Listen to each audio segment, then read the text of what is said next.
өзің шығып, бауырым, жағдайыңды айт. Бірақ осы жолы осындай болайын деп тұр. Мынша ақша берейін кішкене, шыдаш деп көңілін аулап отыру керек, қашпау керек. Кез келген уақытта хабарласса, алып, рұқсатын алып, кешірім сұрап, беремін, сал жіберіп отыр. Қай кезде алса да қашпа.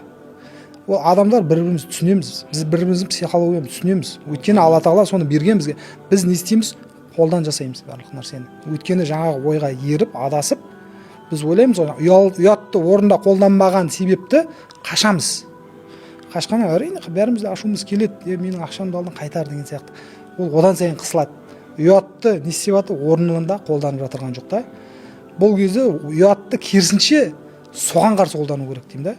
Жаңағыдай шамасы келгенше 5-10% болса да беріп отса, тіпті бере алмайтын болса, немесе алмасын.